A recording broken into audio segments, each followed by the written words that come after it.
So if you've never met me before or seen any of my work or anything, I'm a production company out of Orlando, Florida. I do some freelance work as well, but I definitely am taking the production company route and growing that side of my business. We work with a whole bunch of different brands and businesses and do a lot of like brand videos, testimonial videos on the production company side of things. And then freelancing, I kind of just jump in and help out friends whenever they need an extra set of hands on set, or if a client just needs something filmed and kick the footage over to them, I'll do that as well. So in the past couple years, I've learned a lot about like what it takes to actually do this. And I've had a lot of more people asking me recently, like, how did you get that client, or how did you get to where you are? And, should I buy this or that gear, or what are some of the ways that you are finding clients, and how are you handling these projects? I got a business degree. I got a marketing degree. So I didn't go to film school. I didn't get that technical formal education in actual production. My mind is a lot more in the business side of things, and I just pick up technical skills in production along the way. So I think that's helped me a lot in terms of building a business and making this successful. I know there's a lot of creatives out there that have the technical expertise and they have the creative element going like perfect. Really great at that. But when it comes to actually getting to create their art and making it a business and sustainable, that's where it like often falls short.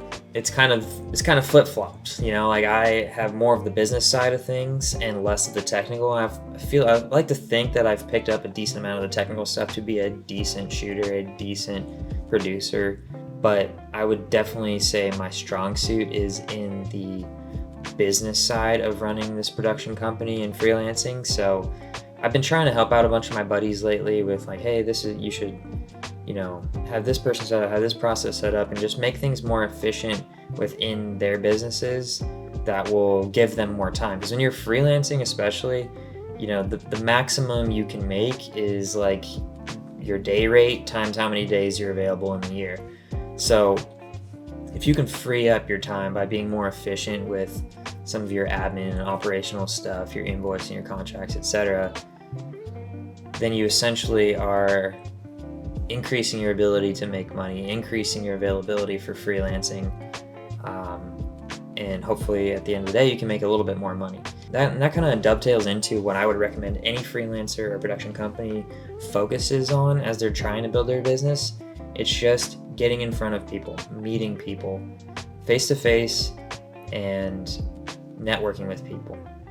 If you're trying to build a production company, what I kind of did was on both fronts. Like on the freelance front, like, hey, I want to meet other production companies, I want to get in, I want to cam op for them, or however I can help out. I want to get in, I want to learn what they're doing just by watching and observing and maybe participating if I'm lucky.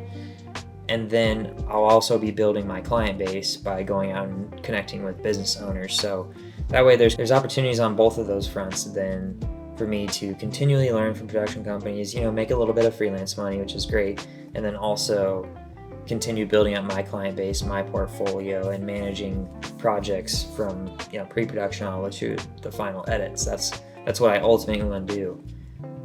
And I've found a real balance between the freelance and the production company work lately, where it's jump in and just shoot and kick the footage over to the client, or jump in on other sets with other production companies or buddies that need a second shooter.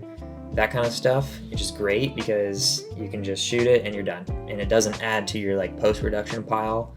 And then having my own clients where we got to do the whole thing. We got to do pre-production, we got to get contracts signed, invoicing, we got to do all that post-production afterwards, the whole deal. I still like those. For me, there's a lot more opportunity in those, and I prefer those, but the freelance work is nice to kind of pad in some of that time between those bigger projects. As I grow, like I'll probably scale a little bit out of the freelance stuff and more into my own production company and build out kind of a team there. But I still enjoy the freelance stuff a lot because I learn so much every time I go out, and whether it's something technical on set about lighting or camera work, or it's something about how they prepared me for the shoot, what information I needed and wanted that I did or didn't get, because that turns me into a better producer or director or DP next time I go out to do it on my own, and I have guys on my set.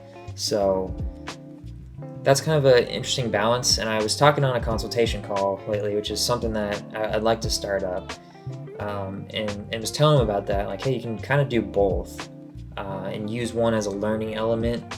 Still charge your rates, still get paid for your time because you are providing value, but learn from it and apply what you learn into your production company as that continues to grow, and then you start to figure out, all right, this is what it takes to make one of these projects happen. Hey man, so how did you enjoy this little consultation call we had?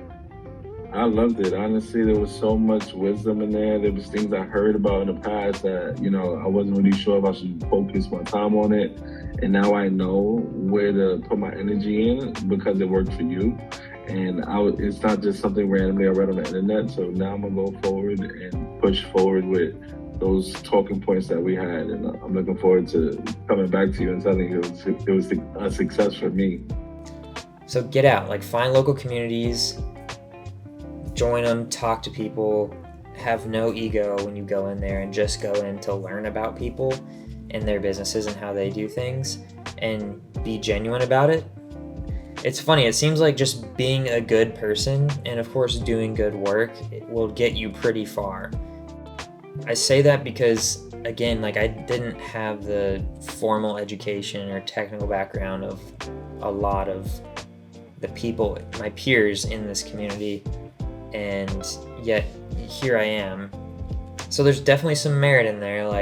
If you can nail down the business side of it, you're gonna have a lot more opportunities, and they're not always gonna be the perfect opportunities, but they are opportunities for you to do your work, practice your craft, and get better.